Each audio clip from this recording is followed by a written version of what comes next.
outra pergunta, mas beleza, Bea, a gente tá vendo tudo isso, né? E por que a nossa bolsa de valores parece que tudo bem, ela subiu, se recuperou um pouquinho, né, do final do ano passado para cá, mas ainda assim a gente fechou 2021 com quase 12% negativo, sendo que entrou 102 bilhões de reais na nossa bolsa de valores. Parece que não tem lógica, né? Bom, gente, vamos começar pela principal premissa, né? Eu acho que para alguém comprar, alguém tem que vender. Então, basicamente, se entrou 102 bilhões de fluxo gringo, eles estão comprando de alguém que está vendendo. E a bolsa subir ou cair basicamente tem a ver com a predisposição dos players de pagar mais caro ou mais barato em algum ativo, dependendo do cenário macro que a gente está vivendo, né? Então, só para vocês entenderem meio que como que funcionou essa troca, eu quero trazer até para a questão da pessoa física, né? Quando a gente fala dos fundos de investimento, a gente consegue fazer essa análise, né? Para onde a pessoa física está fazendo, muitas vezes por conta dos fundos de investimento,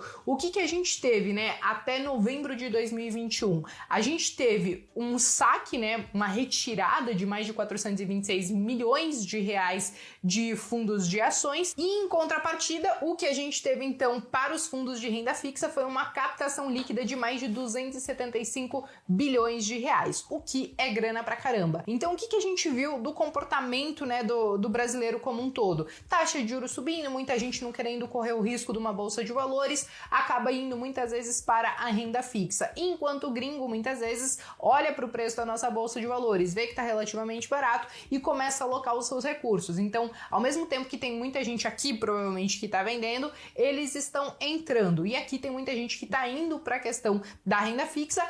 E tá tudo bem se for do seu perfil, mas eu acho que quando a gente vê uma taxa de juros de 2 dígitos, quando a gente vê uma bolsa de valores relativamente barata em comparação ao que a gente já viveu no ano passado, eu acho que não é o momento de precisar escolher só um e outro, mas é muito questão de perfil, né? Tem gente que realmente vai ser conservador e vai acabar indo pra renda fixa e tá tudo bem também. Quem sou eu para dizer que uma pessoa conservadora tem que vir aqui e fincar os pezinhos na bolsa de valores, né? Não é bem assim. De qualquer maneira, gente, ainda sobre essas questões, outra dúvida que acaba surgindo é justamente a questão do dólar, né? Sim, a gente viu um recuo do dólar nessas últimas semanas, mas como eu trouxe para vocês o fluxo de 2021, muita gente se pergunta, beleza, mas com tanta grana de gringo entrando, o porquê que o dólar mesmo, ele não ficou muito mais barato, né? Bom, primeiro a gente precisa entender como que funciona o mercado de câmbio aqui no Brasil, né? A gente diz que a gente tem um câmbio flutuante, apesar de ser um câmbio flutuante sujo, vamos dizer assim, porque muitas vezes o governo, ele tenta estipular o que seria um câmbio ideal